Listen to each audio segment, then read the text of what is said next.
আমার জীবন ফাঁকা গো নবীজিকে ভালো না বাসিলে নবীজিকে ভালো না বাসিলে আল্লাহ পাওয়া যাবে না তাই তো নবী আমি তোমার দিবানা তোমার মতো এত ভালো তোমার মতো এত ভালো কেউ তো আমায় বাসে না তাই তো নবী আমি তোমার দিবানা বলো লা ইলাহা ইল্লাল্লাহ লা ইলাহা ইল্লাল্লাহ লা ইলাহা ইল্লাল্লাহ মুহাম্মাদুর রাসূলুল্লাহ সাল্লাল্লাহু তাআলা আলাইহি ওয়াসাল্লাম আমার বড় পীর আব্দুল কাদের জিলানী ও গিলানী রাহমাতুল্লাহ আলাইহি ওই ডাকাতের সর্দারকে কালেমা পড়ায়া নিলে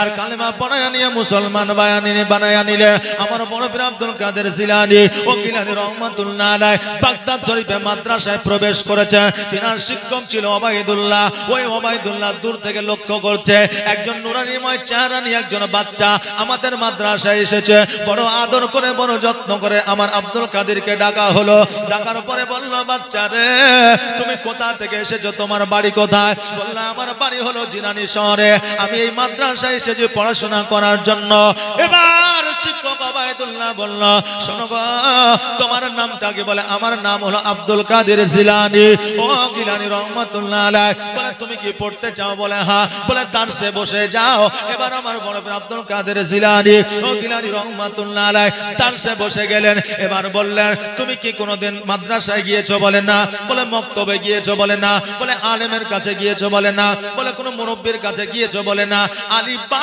তা সা পড়েছো বলে না বলে তবে একটা বাগদাদি কায়দা নিয়ে আসো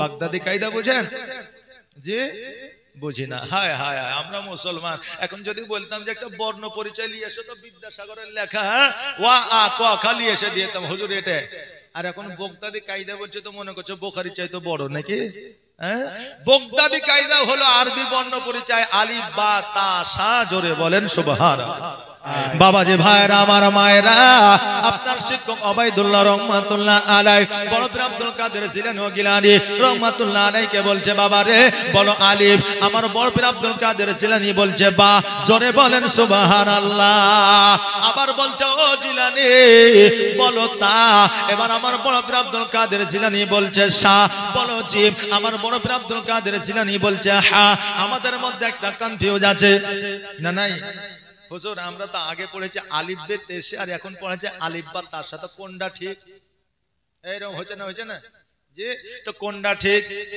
আমি বলবো ভাই দুইটাই ঠিক আলিফ বে তেশে পড়লেও আপনি অক্ষর চিনতে পারবেন আলিফ বা তাসা পড়লেও আপনি অক্ষর চিনতে পারবেন দুইটা পড়লে আপনার কোনটাই গুনাহ হবে না নেকিও হবে না কিন্তু বাবাজি ভাইরা আলিফ বা তাসা পড়লে আপনার মাখরাজটা ঠিক হবে আলিফ বে তেশে পড়লে শুধু অক্ষরটাই আপনার চেনা হবে কথাটা কি বুঝতে পারছেন আমার বুঝাতে পারলাম জি তাহলে আলিফ বে তেশে আর আলিফ বা তাসা নিয়ে আলেমের সঙ্গে ঝগড়া করিয়েন না বাপজি ভাইরা আমার মায়েরা গো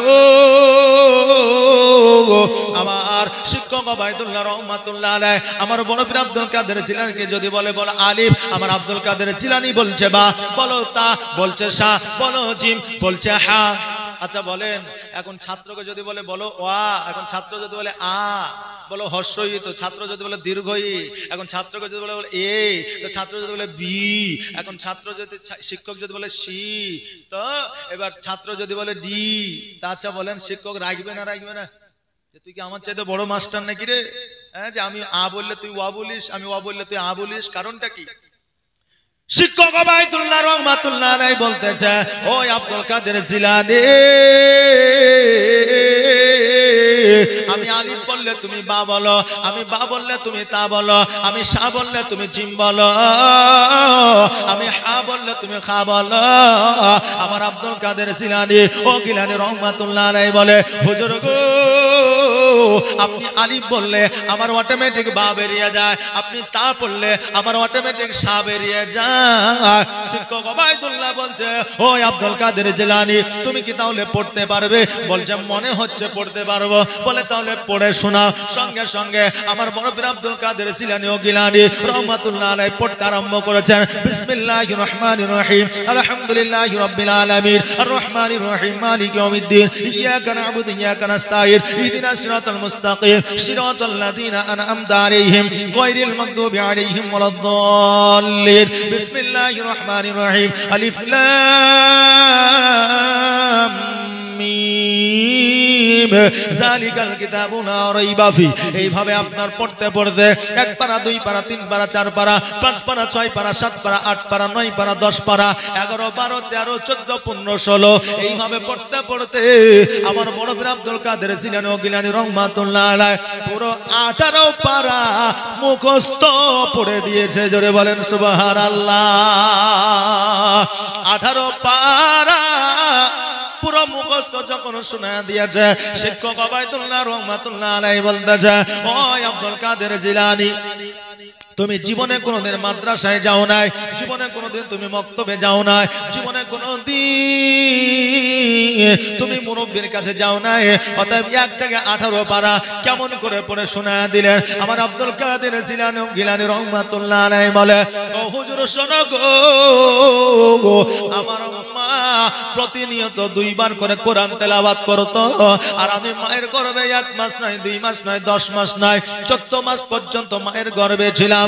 আর মায়ের গর্ভে থাকা কালে আমি ওই মায়ের কোরআন তেলাওয়াত করা আমি শুনতাম, আর আমার মায়ের কোরআন তেলাওয়াত শুনে শুনে আমি 18 পারার হাফিজ হয়ে জগতের মধ্যে এসেছিলাম। জোরে বলেন সুবহানাল্লাহ।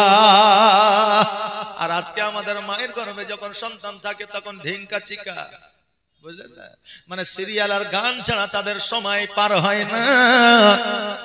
আর সন্তান যখন জগতের মধ্যে আসে, ওই সন্তান গান ছাড়া কান্না বন্ধ করে না। বাচ্চারা যখন কাঁদে তখন মা মোবাইল জুড়ে দিল, আর অমনি বাচ্চা চুপে গেল, আর যেমনই মোবাইল বন্ধ বাচ্চার কান্না আরম্ভ হয়ে গেল। এখন যে 5 বছর 6 বছরের যে বাচ্চাগুলো আছে না, ওই বাচ্চাগুলো এত ডেঞ্জার যে কার্টুন ছাড়া তারা খাবার পর্যন্ত খায় না।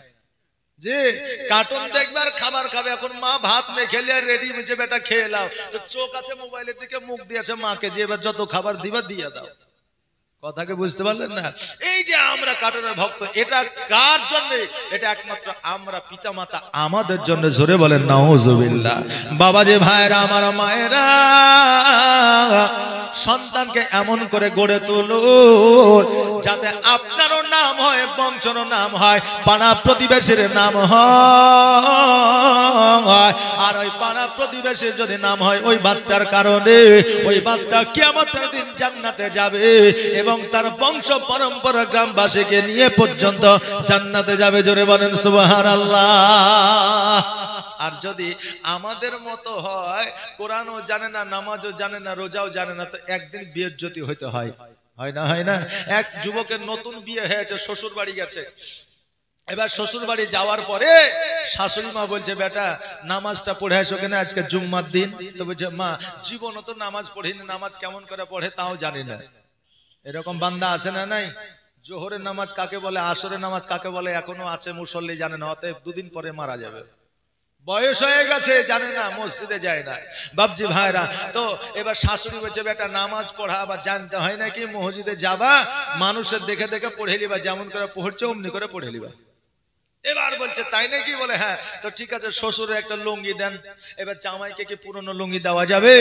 নতুন একটা লুঙ্গি দিয়েছে। ওই লুঙ্গি পরে হ্যাঁ মসজিদে চলে এসছে। বসবি তো বস ইমামের পেছনে। দেখছে সবাই নামাজ পড়ছে, ইমাম একমাত্র বসে আছে। কারণ ইমাম দেখবেন জুম্মার দিনে আগেই আসে না, পরে আসে গো, আগে আসে। ও যদি পরেও আসতো তো মুসল্লিদের ঠেলায় আরো আগে আসে। কারণ হইল যে মুসল্লিরা বলে হ্যাঁ রে সারা সপ্তাহ ছেড়ে দিলে, আর জুম্মার দিনে ইমাম সাহেব আগে আসবে না, তার মানে আগে আসবে বাথরুমটা ঠিক আছে কিনা দেখবে, টাঙ্কিতে পানি আছে কিনা দেখবে, বদনাগুলো ঠিক আছে কিনা দেখবে। বলে না বলে না? আপনাদের দিকে বলে না? অনেক মসজিদে বলে। বাবজি ভাইরা, তবে মসজিদের ইমাম কিন্তু রাখাল নয়, মসজিদের ইমাম হলো বাদশাহ। অতএব বাদশাহের আপনি সম্মান দিবেন, কিয়ামতে আপনাকে পার করবে। আর যদি সম্মান না দিয়ে চলেন, কিয়ামতে বলবে কে আপনি? সেদিন তো সুযোগ পাবে, সেদিন বলবে কে আপনি, আপনাকে পার করবে না। অতএব ইমাম সাহেব আপনার কেউ না, আপনার বাপের জমির পাশে জমিও নাই যে তার সঙ্গে শত্রুতা করবেন। শত্রুতা করার দরকার নাই। ইমামকে ভালোবাসেন, কাছে আসেন, বসেন, ইলম হাসিল করেন, দেখবেন কিয়ামতে ওই আলেমই আপনাকে পার করবে। জোরে বলেন সুবহানাল্লাহ। বাবজি ভাইরা, আমার মায়েরা, তো এই দেখেন ওই যুবক যে ইমামের পেছনে বসে আছে, এবার খুতবা হয়েছে, নামাজে দাঁড়াইছে, আল্লাহু আকবার সূরা পড়েছে, সূরা মিলায় যখন রুকু সেজদায় গেছে, তো ওই জামায়ের পেছন দিকে লুঙ্গিটা বাড়িয়ে গেছে। আর যেমনই বাড়িয়ে যাওয়া, পেছনের মুসল্লির মাথায় বাইধা জামায়ের লুঙ্গিটা উঠে গেছে। আর জামায়ের লুঙ্গি যেমনই উঠে যাওয়া, জামায় ভাবছে মনে হয় নামাজের মধ্যে আছে, কারণ ও তো জীবনও মসজিদে যায়নি, নামাজও পড়েনি, জানেও না। পরের রেখাতে ইমাম সাহেবের প্লেস করে লুঙ্গিতে মাথা ঢুকাইয়া ইমাম সাহেবের লুঙ্গিকে তুলে দিয়েছে। ইমাম সাহেব জয় পাগলা কোথাকার, তুমিও ঘুরিয়ে জয় পাগলা কোথাকার, কথা বুঝলেন না? ও ভাবছে ইয়ে গেলেও নামাজের মধ্যে আছে। বাবজি ভাইরা, তো ওই মসজিদে এবার জানলো যে জামাইটা কার বাড়ি কোথায়, কার বেটা, কার সন্তান কোন গ্রামে বাড়ি, জানবে না? জানবে না? জানবে। তো মান ইজ্জত কার গেল? পাড়া প্রতিবেশী, বাপের মায়ের বংশের। অতএব দেশে আপনার মাদ্রাসা আছে, মাদ্রাসায় বাচ্চাদের পাঠান, কমসে কম কোরআন শিক্ষাটা দেওয়া করান। ওই কোরআনটা যদি আপনি শিক্ষা দেন, তো আপনি মারা গেলে কোরআনটা পড়বে, আর পড়লে আপনার সওয়াব হবে। এখন এ স্কয়ার বে স্কয়ার পড়াইছেন, আপনি মারা গেছেন, ওখানে যদি এ স্কয়ার বি স্কয়ার পড়ে তো কোনো নেকি হবে? হবে? ও হাফেজ হোক না কেন, ছোটস্থ হোক না কেন, নেকি হবে না। তো যেটাতে আপনার নেকি হবে, পরে জগতে আপনি সেই জায়গাটা পাবেন, সে নেকি পাবেন, ওই কাজটা আপনি করান। আল্লাহ যেন তৌফিক দান করেন। সকলে বলেন আমিন সুম্মা আমিন। আমার মন মজাইয়া রে, দিল মজাইয়া রে, মুর্শিদ নিজে এর দেশে যায়। আমার মন মজাইয়া রে, দিল মজাইয়া রে, মুর্শিদ নিজে এর দেশে যায়। ও মুর্শিদ একে আমার ভাঙানা, তার উপরে তুফান বাও, ঝলকে ঝলকে উঠে পানি রে, আগের নাও হারি রে, কাঞ্চা বাঁশের বেড়া রে, বাজার লুটায়া নিল চোরে রে। আমার মন মজাইয়া রে, দিল মজাইয়া রে, মুর্শিদ নিজে এর দেশে যায়। আমার মন মজাইয়া রে, দিল মজাইয়া রে, মুর্শিদ নিজে এর দেশে যায়। ও মুর্শিদ সবার আছে জায়গা জমি, ধন দৌলত নাহি তুমি, আমার মনে আছো শুধু তুমি রে। জীবনে মরণে ঠাই দিও মুর্শিদ চরণে, তুমি বিনে যেন মরি রে।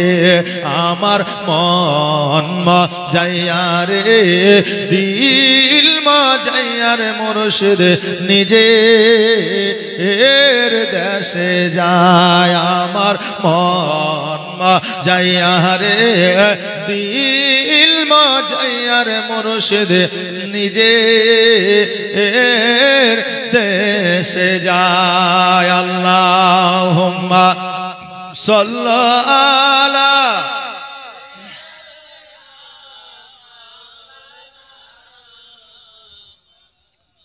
ওয়া আলা আলি সাইয়্যিদিনা মাওলানা মুহাম্মদ। ও বাবাজি ভাইরা, আমার বড় প্রিয় আব্দুল কাদের জিলানী ও গিলানী রহমাতুল্লাহ আলাইহি বলে হুজুর গো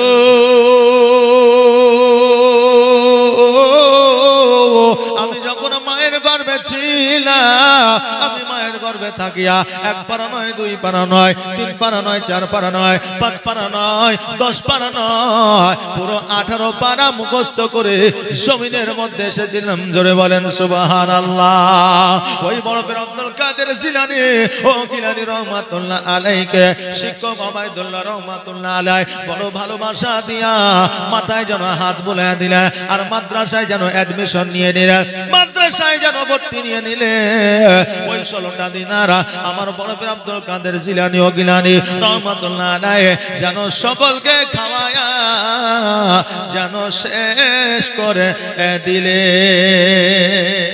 দেখবেন যারা দিনদার হয় যারা পরিষ্কার হয় তারা দেখবেন একাই খেতে পারে না পারে যে যারা মাদ্রাসায় পড়েছে তারা আলেম ওলামাকে জিজ্ঞাসা করবেন যে বাড়ি থেকে 1 বস্তা মুড়ি নিয়ে গেলে 3 দিন যাইতো না সব শেষ কারণ যত ঘরে তালবিল ইলম আছে সবাই মিলে খেত কথা বুঝলেন না তা আমার বড় পীর আব্দুল কাদের জিলানী ও গিলানী রহমাতুল্লাহ আলাইহি ওনার কাছে যে টাকাগুলো ছিল যা অনেক অভাবী গরিব মানুষের সন্তানরা মাদ্রাসায় পড়ে সমস্ত টাকা পয়সাগুলো গরিব মিসকিনকে নিয়ে সবাই খেয়ে ফেলেছে আর টাকাও নাই পয়সা নাই খাবারও নাই এখন মাদ্রাসায় যে সমস্ত ছেলেরা যায় এখন তো খাবারের কোনো অভাব নাই আছে খাবারের অভাব নাই কিন্তু আজকে থেকে 15 বছর 20 বছর আগে মাদ্রাসায় খাবারের অভাব ছিল কোন তালেবে ইলম সারা দিন না খেয়ে জীবন যাপন করেছে করেনি অনেক তালেবে ইলম আপনার না খেয়ে জীবন যাপন করেছে বিরাদানে মিল্লাতে ইসলামিয়া তো বড় পীর আব্দুল কাদের জিলানী ও গিলানী রহমাতুল্লাহ আলাইহি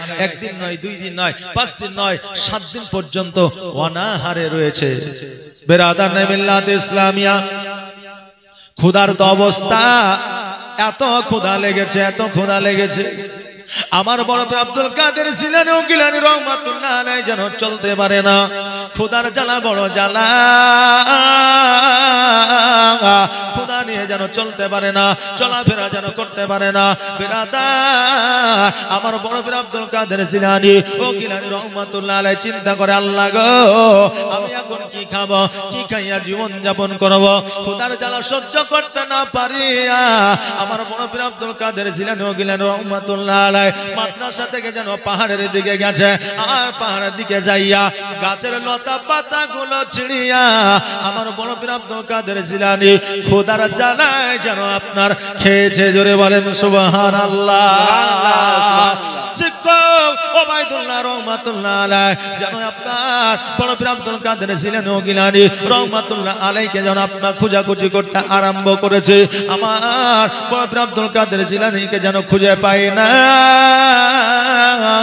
এবার কিছুক্ষণ পরে দেখছে যেন আমার বড় পীর আব্দুল কাদের জিলানী মাদ্রাসায় এসে হাজির হয়েছে এবার ওবাইদুল্লাহ রহমাতুল্লাহ আলাইহি জিজ্ঞাসা করে বলে বেটা ওই আব্দুল কাদের জিলানী তুমি কোথায় গিয়েছিলে বলে হুজুর গো আমার জীবনে মিথ্যা বলার অভ্যাস নাই আমি মিথ্যা বলতে পারি না তবে হুজুর আমি গিয়েছিলাম পাহাড়ের মধ্যে হুজুর গো এত খিদা লেগেছিল খিদার জ্বালা সহ্য করতে না পারি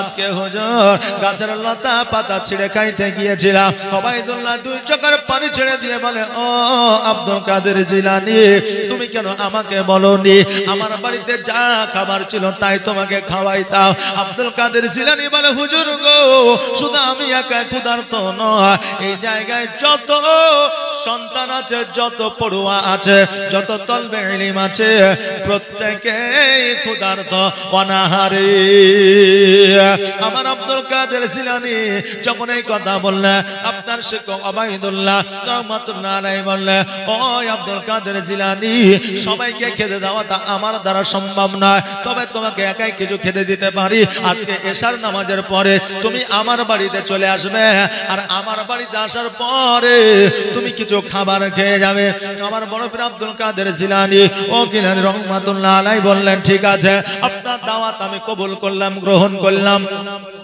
এবার জানো বাবাজি আমার বড় পীর আব্দুল কাদের জিলানী ও গিলানী রহমাতুল্লাহ আলাইহি মাদ্রাসার দিকে চলে গেলেন। শিক্ষক ওবায়দুল্লাহ রহমাতুল্লাহ আলাইহি বাড়ির দিকে চলে গেলেন। বিবিকে যাইয়া বললেন, বিবি রে, আজকে আমার সবচাইতে একটা প্রিয় ছাত্র যার নাম হলো আব্দুল কাদের জিলানী আজকে আমার বাড়িতে আসবে দাওয়াত খাওয়ার জন্য। ও বিবি শুনে নাও, শুনে নাও, আজকে বাড়িতে যা আছে সেটাই রান্না করো। আমার ওই আপনার ওবায়দুল্লাহ রহমাতুল্লাহ আলাইহির বিবি বললেন, স্বামী গো, ওই আমার মাথার তা আজকে আমার বাড়িতে খাবার মতো কিছুই নাই, তবে একটা রুটি হবে, এই রকম জবের আটা আর রয়েছে। শিক্ষক ওবায়দুল্লাহ রহমাতুল্লাহ আলাইহি বললেন, ও বিবি রে, ওই একটা রুটি তুমি বানাও, ওই একটা রুটি খেয়ে আমার বড় পীর আব্দুল কাদের জিলানী তার ক্ষুধার্ত পেট নিবারণ করবে, ক্ষুধার্ত নিবারণ করবে। এবার আপনার শিক্ষক ওবায়দুল্লাহ রহমাতুল্লাহ আলাইহির বিবি ওই একটা আপনার রুটি বানালেন। এশার নামাজ হয়ে গেল, তবুও যেন বড় পীর আব্দুল কাদের জিলানী আসে না। পথে শিক্ষক বসে আছে। এবার মধ্যরাত্রিতে দেখছে যেন আমার বড় পীর আব্দুল কাদের জিলানী ও গিলানী রহমাতুল্লাহ আলাইহি দরওয়াজায় আওয়াজ দেয়, হুজুর গো, জলদি করে দরওয়াজাটা খুলে। এবার শিক্ষক যখন দরওয়াজাটা খুলেছে, খুলে দেখছে শুধু আপনার ছাত্র বড় পীর আব্দুল কাদের জিলানী নয়, মাদ্রাসায় যত ছাত্র ছিল সবাইকে যেন সঙ্গে করে নিয়ে এসেছে। জোরে বলেন সুবহানাল্লাহ। ওবায়দুল্লাহ রহমাতুল্লাহ আলাইহি বড় চিন্তায় চিন্তিত, বলে, আল্লাহ গো, আমার বাড়িতে একটাই মাত্র রুটি আছে, ওই একটা রুটি খাবে কেমন করে এরা খাবে? এদের একজনেরই তো হবে না, আর 100 ছাত্র এসে হাজির হয়ে গেছে। আব্দুল কাদের জিলানী বলতেছে, হুজুর গো, আপনি টেনশন নিয়েন না, চিন্তা করিয়েন না, আমি বড় পীর আব্দুল কাদের জিলানী ও গিলানী রহমাতুল্লাহ আলাইহি আছি। এবার আমার বড় পীর আব্দুল কাদের জিলানী ও গিলানী রহমাতুল্লাহ আলাইহি বললেন, হুজুর গো, আপনার যে রুটিটা আছে রুটিটা নিয়ে আসুন। এবার রুটিটা নিয়ে আসলেন। রুটিটা নিয়ে আসার পরে আমার বড় পীর আব্দুল কাদের জিলানী ওই রুটিটার উপর আপনার হাত বুলাইয়া দিলেন। আর যেমন হাত বুলাইয়া দেওয়া, খোদার কসম করে বলি, ওই একটা রুটি থেকে 1000 রুটি তৈরি আমার আল্লাহ করে দিয়েছে। জোরে বলেন সুবহানাল্লাহ। ওই রুটিগুলা লইয়া সকল ছাত্ররা খাইল গো। এবার সকল ছাত্ররা খাওয়ার পরে পেট পরিপূর্ণ হয়ে গেল। এবার শিক্ষক বা আপনার ওবায়দুল্লাহ রহমাতুল্লাহ আলাইহি খাইলেন, তিনার বিবি খাইলেন, তিনার সন্তান আদিরা খাইলেন। বেরাদার একজন বড় পীর আব্দুল কাদের জিলানী ও গিলানী রহমাতুল্লাহ আলাইহি, উনি আল্লাহর ওলি। আল্লাহর ওলির এত পাওয়ার যদি হইতে পারে, আমার নবীর পাওয়ার কত ছিল? সুবহানাল্লাহ, সুবহানাল্লাহ। বহুত আমার বড় পীর আব্দুল কাদের জিলানী যদি এত পাওয়ার হয়, আমার নবীর পাওয়ার কত ছিল? এখন বর্তমানে কিছু মানুষ আছে যারা বলে নবী আমার মতো ছিল। জোরে বলেন নাউজুবিল্লাহ, নাউজুবিল্লাহ, নাউজুবিল্লাহ। এই বলে না যে নবী আমার মতো ছিল। ওকে যদি প্রশ্ন করা হয়, নবী তোমার মতো ছিল, কেমন করে বলছো? বলবে, নবীরও 2টা হাত ছিল, আমারও 2টা হাত আছে। নবীর 2টা পা ছিল, আমারও 2টা পা আছে। নবীর মুখ ছিল, আমারও মুখ আছে। নবীর নাক ছিল, আমারও নাক আছে। জোরে বলা যাবে না নাউজুবিল্লাহ। আরে নবীরও 2টা পা ছিল, তোরও আছে। নবীরও হাত ছিল, তোরও আছে। তো নবী তো চাঁদকে দুখণ্ডিত করেছিল, তুই করে দেখা ক্ষমতা আছে? নবী তো জড় বস্তু এক স্থান থেকে অপর স্থান নিয়ে গেছিল, তুই দেখা পারবে না। নবীর মতো বড় বিজ্ঞান, বড় ডাক্তার, বড় উকিল, বড় হাকিম এখনো হয়নি, কিয়ামত পর্যন্ত হবে না। জোরে বলেন সুবহানাল্লাহ। এই জন্য কই বলছেন, বিজ্ঞানেরও বিজ্ঞানী আমার নবীজি। জোরে বলেন না সুবহানাল্লাহ। আর একটা আওয়াজ দিয়ে বলেন না সুবহানাল্লাহ। একটু মহব্বতে বলেন ইয়া রাসূলুল্লাহ, ইয়া রাসূলুল্লাহ। আর বিজ্ঞানীরও বিজ্ঞানী আমার নবীজি। এমন একটা দয়ার নবী আর হবে কি? এমন একটা মায়ার নবী আর পাইবা কি?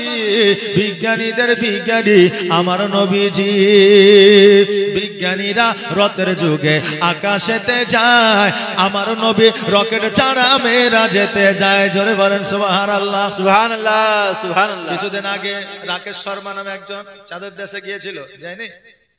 তো পুরো ভারতবর্ষে পপুলারিটি অর্জন করলো, সবাই বাবা দিল যে ভারতবর্ষ থেকে একজন চাঁদের দেশে গেছে, কেউ যেতে পারেনি। আর যারা বলে নবী আমার মতো ছিল তারাও প্রশংসা করলো, আমার ভারতবর্ষ পেরেছে আর কোন দেশ পারেনি। করেছে না করেনি? করেছে। আরে ও খ্যাপার দল, এ তো শুধুমাত্র বিমানে করে রকেটে করে চাঁদের দেশে গেছে। আজকে থেকে 1445 হিজরি আগে যখন জাহাজ ছিল না, বিমান ছিল না, রকেট ছিল না, প্লেন ছিল না, হেলিকপ্টার ছিল না, তখন আমার নবী সপ্তম আসমান ভেদ করে আমার আল্লাহর সঙ্গে দিদার করেছেন। জোরে বলেন সুবহানাল্লাহ। সুবহানাল্লাহ, সুবহানাল্লাহ, সুবহানাল্লাহ। আর ওই নবীর প্রশংসা করতে গেলে অনেকের জলে, বুঝলেন না? ওই নবীর প্রশংসা করতে হলে অনেকের জলে।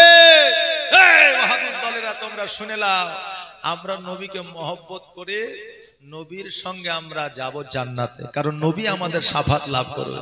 আর তোমরা নবীর সঙ্গে দুশমনি করে তোমাদের স্থান হবে জাহান্নামে। বাপজি ভাইরা তো কই বলছে বিজ্ঞানীরা রথের যুগে আকাশেতে যায়, আর আমার নবী রকেট ছাড়া মেয়েরা যেতে যায়। ওরে এই যুগে কি এমন বিজ্ঞান আর হবে কি? ওরে এই যুগে কি এমন বিজ্ঞান আর পাইবা কি? বিজ্ঞানীদের বিজ্ঞানী আমার নবীজি, এমন একটা দয়ার নবী আর হবে কি? এমন একটা মায়ার নবী আর পাইবা কি? বিজ্ঞানীদের বিজ্ঞানী আমার নবীজি। আবু বকর সিদ্দিকের সাপে কামড়াইলো, আর আমার নবীর থুতু দিয়া ভালো হয়ে গেল। সুবহানাল্লাহ, সুবহানাল্লাহ। যারা বলছে নবী আমার মতো ছিল, তাদের থুতু যদি ঘামাচিতে দিয়ে দেওয়া হয়, ওই জায়গাটা পচে যায়, ঘা হয়ে ক্যান্সার হয়ে মারা যাবে, তো ভালো হবে না।